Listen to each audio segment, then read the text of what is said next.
2026 et tu n'as toujours pas fait 1000 euros en ligne, c'est à cause de ces 3 erreurs. Et la deuxième, tu 90% des personnes écoutent cette vidéo jusqu'à la fin.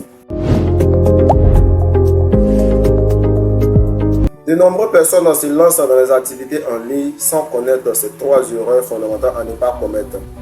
Première erreur, tu veux vendre à tout le monde.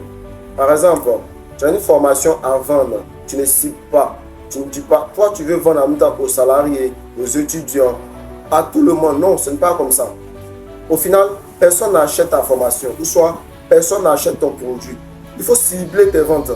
Lorsque tu vas commencer à cibler tes ventes, ou soit ta formation, tu verras que ça va commencer à porter fruit. Exemple, tu as une formation à vendre. Tu dis, tu as une formation à vendre, ça concerne les étudiants. Tu verras que les étudiants vont se sentir concernés. Eux aussi, c'est un thème aussi. Prends un thème qui va dans le but des étudiants, qui concerne les étudiants. Si c'est un salarié, ça concerne les salariés. Par exemple, comment gagner plus d'argent en dehors de son salaire?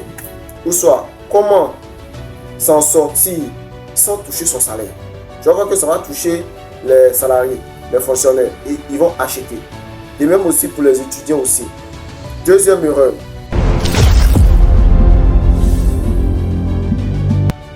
Deuxième erreur, tu consommes au lieu de créer. Tu passes 4 heures à te former en regardant des vidéos en ligne.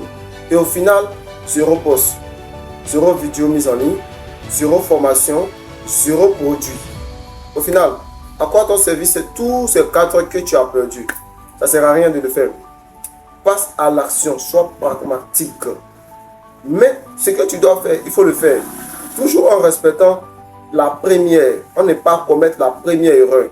Tu cibles tes ventes et tu passes à l'action. Tu vends. Ça ne sert à rien de regarder tous ces 4 en ligne en écoutant telle personne met sa méthode, telle personne dans. Non.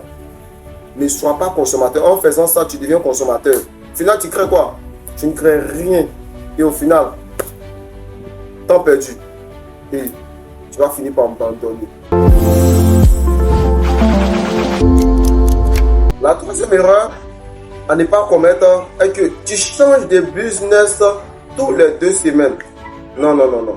Par exemple, tu es dans le dropshipping cette semaine. La semaine prochaine, tu es dans le trading. La semaine prochaine, on te retrouve dans la vente des produits digitaux en ligne. Tu veux quoi au final? C'est pas comme ça. Ce que tu as choisi, reste là-dessus.